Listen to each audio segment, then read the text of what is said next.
Look, most people think that in order to become happy beyond belief, and to be in a fun-loving attitude, they need money.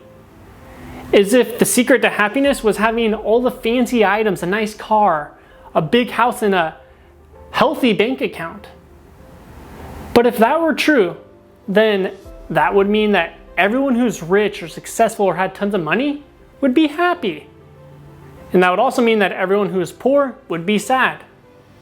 But clearly that isn't the case, right? I mean, at times you even see celebrities take their own lives. So clearly having money, it doesn't equate to being happy. And the worst part is, most people, they follow this broken formula for happiness. They keep chasing or pursuing these big goals in life so that they can become happy, not even realizing it's that mental state that's keeping them sad. You see, true happiness, it comes from having the right perspective on life. That's why the same thing could happen to two different people. You know, for example, let's say two people go and buy lunch. They both drop it on the floor. Well, person one, they might rage at the world and go, God dang it, of course this is happening. This is just how my day has been going. This is how my week's been going. And they could curse and swear at the world and let it ruin their mood. Let it ruin their peace of mind. Now, person two, they might have a better perspective and go, oh man, look how clumsy I am. All right, well, I'll go get another one. Notice the same thing happened to both these people, but how they perceived this event and their mood, it was completely different. And it isn't that these people were born with anything different from each other. They're both human. But what one has versus the other is that they've acquired the mind of a conqueror. They have a positive perspective on life. As they go throughout their day, they don't let small things tick them off like a bomb. They choose the positive over the negative thinking. And the reality is, there's always a positive in a negative event. If you see something as a negative, there is a way to frame it as a positive. And when you start continually thinking, you know what, let me back that up, because you're probably thinking, okay, what are you talking about? So a little over a year ago, one of my best friends died, and I remember thinking to myself, I was like, all right, well, I kind of felt, obviously I was devastated and sad and stuck. And I was thinking, I was like, well, I should take my own advice. There's always a positive in the negative. And while I was, again, devastated my friend passed away, I started to think, what's a positive I could take away from this? And I realized, I was so caught up in the motions of life that I hadn't talked to this friend in a while, and that I should start valuing my friendships more.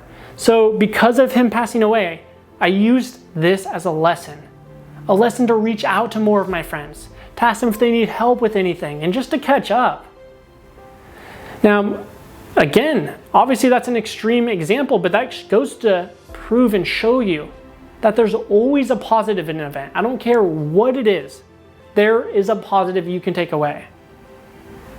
And the thing is, once you start to value the positive over the negative, and every time a negative thing happens to you, if you reframe that and think of the positive and do it for a month straight, you're gonna notice you just habitually think positively over negatively.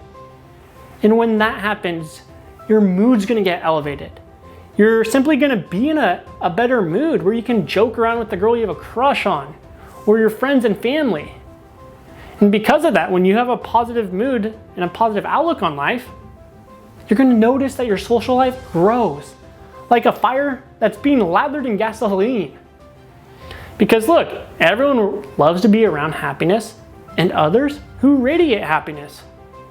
I mean, you don't want to go hang out with someone that's grumpy and irritable all the time, right? They bring your mood down. No, of course not. You want to be around people that are happy, and everyone does. So when you use this key secret and start acquiring the mind of a conqueror, you start looking at the positive over the negative, you're going to notice you become happier, and it's like a snowball effect. You just build momentum in your life. And I'm telling you guys, all it takes is 1 month of this. So what I challenge you to do is, the next time that something negative happens in your life, look for the positive. Now, with all that being said, I have a favor to ask you. Would you please subscribe to this channel and like this video? If you found value in it, others will too. And when you start liking and subscribing this content, it helps us reach more people. It helps us improve the lives of others. And the fact that you're this far in the video shows me that you belong with us. You're willing to put in the work to improve yourself. You refuse to live a mediocre life. So go ahead, hit the subscribe and like button, and then I want to hear from you. Go ahead and let me know in the comments. I want you to look back at your life at a negative event, and I want you to reframe it as the positive, and let me know what that is in the comments. So go ahead, do all those things, and I'll see you in the next video.